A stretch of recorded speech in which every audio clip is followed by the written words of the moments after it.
Clic, bonsoir cinéphiles et cinéphiles. Aujourd'hui, je vais vous parler d'un film qui est beaucoup plus vieux. Bah ouais, de toute façon, on a tellement de train à rattraper que il s'agit de Prisoners. C'est pas la chanson de Iron Maiden, donc avec Hugh Jackman et Jake. Vas-y. Gyllenhaal. Voilà. Gyllenhaal. Voilà, j'aime bien parce que on arrive tout doucement, bientôt elle va venir faire des chroniques avec nous, ça va être génial. Alors, le petit synopsis. Dans la banlieue de Boston, deux fillettes de 6 ans, Anna et Joy, ont disparu. Le détective Loki, non pas du tout, on passe pas chez le Norman Hathor en passant par Loki, ni par Marvel, privilégie la thèse du kidnapping suite au témoignage de Keller, le père d'Anna, le suspect numéro 1, est rapidement arrêté mais relâché, faute de preuves. Aveuglé par sa douleur, le père dévasté se lance alors dans une course contre la montre pour retrouver les enfants disparus. De son côté, Loki essaie de trouver des indices pour arrêter le coupable avant que Keller ne commette l'irréparable. Eh ben, nous, on va aller voir. Et dans quoi est-ce que je peux l'envoyer? Eh ben, dans la ville de Boston, c'est tellement grand pour essayer de retrouver quelqu'un. Joyeux Thanksgiving. Joyeux Thanksgiving. Pour l'amour du ciel qu'elle est, rentre donc. Quoi? Il chante vraiment sous la douche. C'est pas vrai Si, ça. c'est vrai. Maman, je peux aller chez nous avec Joy? Tu mets ton bonnet. Tu viens juste d'avoir un rhume.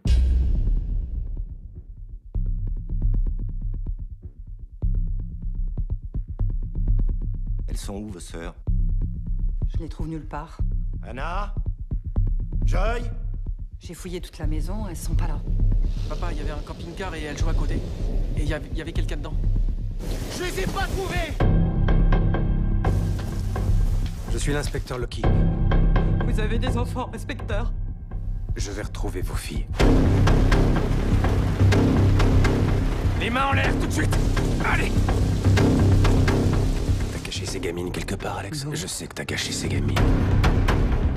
Il reste en garde à vue jusqu'à ce qu'on retrouve ma fille, hein? La garde à vue de 48 heures se termine demain, sauf si on l'inculpe. Bien inculpez-le de quelque chose. Ce garçon n'a jamais causé le moins de problèmes de toute sa vie. Aucune trace dans ce truc. J'ai fouillé la forêt près de l'aire de repos. La police a dit qu'elle le relâchait aujourd'hui. Qu'est-ce que t'en as fait? Dis-le-moi! Ah! Non, non, non! Ça fait 6 jours, et chaque matin, elle doit se demander pourquoi je suis pas là. Tu nous avais dit que tu pouvais nous protéger de tout. Pourquoi vous ne cherchez pas ma fille? Alex.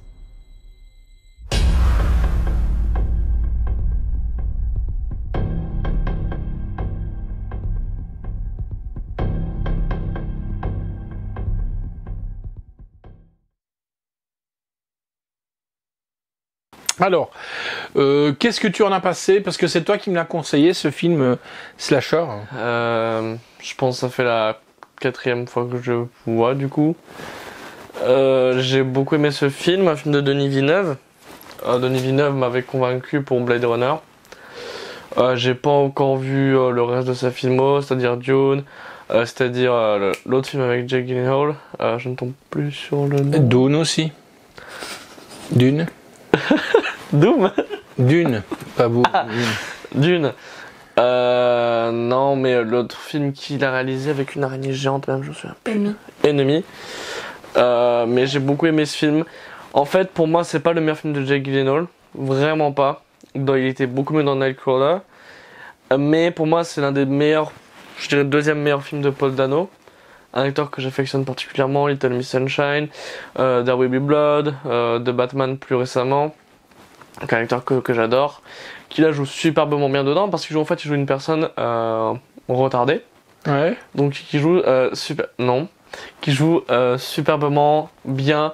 Ouais. Hugh Jackman joue très très bien aussi. Là, il m'a énervé, hein, je te le dis honnêtement, Hugh Jackman. Mais bon, je peux le comprendre. Un père qui perd son enfant, je peux comprendre que tu pètes. Ah oui, mais le personnage est construit pour être énervant. La cinématographie est excellente parce que ça fait longtemps que j'ai pu voir un film pareil. Ça m'a un peu fait penser aussi avec du coup Hugh Jackman des vibes de Zodiac. Si tu regardes Zodiac un peu avant ou un peu après, c'est à peu près la même cinématographie, les mêmes vibes. Un peu Seven aussi. moins quand même. Seven, c'était quand même un peu plus épique, je trouve. Mais non, très très oui, Zodiac, donc j'ai beaucoup aimé ce film. La musique est très très bonne. La symbolique aussi à voir dans ce film est excellente, hein. C'est un film où justement on peut facilement analyser ça et deviner la fin si on est assez aguerri. Ce que je n'étais pas quand j'ai regardé le film pour la première fois, donc je me suis laissé emporter par le film. Donc non, très très très très très bon film sur tous les points. Pour moi c'est un 10 sur 10, donc bon. D'accord. Ben, pour moi, bon, c'est un thriller, parce que moi j'appelle ça un thriller, hein. Il faut appeler un chat un chat. Psychologique. Un thriller de 2h33. Bon, il faut déjà s'attendre de le mettre et se dire, on va pas le mettre à 10h parce que je suis fatigué, je vais aller dormir à 11h, voilà. Parce qu'il faut pas aller pisser ou quoi entre deux, il faut vraiment se mettre dans le canapé et regarder le film de A à Z sans se lever ou sans même couper parce qu'on n'est plus dans le film, je trouve personnellement. Oui, c'est un film d'ambiance. Voilà, c'est un film par exemple à aller voir quand il était sorti au cinéma, ne pas aller le voir quand il y a l'entracte par exemple. De le regarder par exemple à 22h quand il n'y a pas d'entracte. Pour les Belges. On ne s'ennuie pas du tout, tout ça. Donc le film il est doublé anglais-français, sous-titres français, langue anglais et français DTS HD 5.1. C'est très bien. La note qu'on a mise c'est un 9 sur 10. Pourquoi? On ne mettra jamais un 10 sur 10 parce que comme je ne mettrai jamais en dessous de 4 pour un film, ce qui a quand même un travail artistique et le summum pour moi, il n'y a pas, perso. La réalisation est, comme tu le disais, de Denis Villeneuve. Hein. Scénario de Aaron Guzinski, avec donc Hugh Jackman, Jake, je te laisse dire le nom parce que j'y arrive pas, et Viola Davis, Mario Bello, Terrence Howard, Melissa Leo et bien entendu l'acteur que tu adores, Paul Dano. Musique est de Johansson, durée donc 2h33 comme je l'ai dit. Édition M6 vidéo distribuée par Warner Bros. Home Entertainment. Sortie, quand je vous disais que c'était plus vieux, le 12 février 2014 et c'était sorti en salle le 9 octobre 2013. Bonus, interview du réalisateur et des comédiens, making of et une bande annonce. C'est un film, si vous avez les thrillers esprit donc Seven, esprit Zodiac ou quoi, regardez ce film. En plus maintenant vous le trouvez un petit prix. Hein, et sur Prime Video pour ceux qui sont l'abonnement. Et bon, moi je ne vais pas solliciter les plateformes, mais tu publies acheter des vidéos sur une plateforme. Oui, mais je publie, mais je vais pas publier la vidéo complète.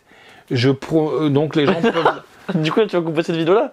Non, mais je m'explique. Vaut mieux que les gens achètent. Parce qu'un jour, on va se faire, il y aura Oui, je suis d'accord avec toi. Ce sera le retournement de manivelle, on ne trouvera plus rien en physique, et pour les gens qui collectionnent comme toi et moi. Bon, je disais que tu publiais tes vidéos sur une plateforme de streaming qui est YouTube.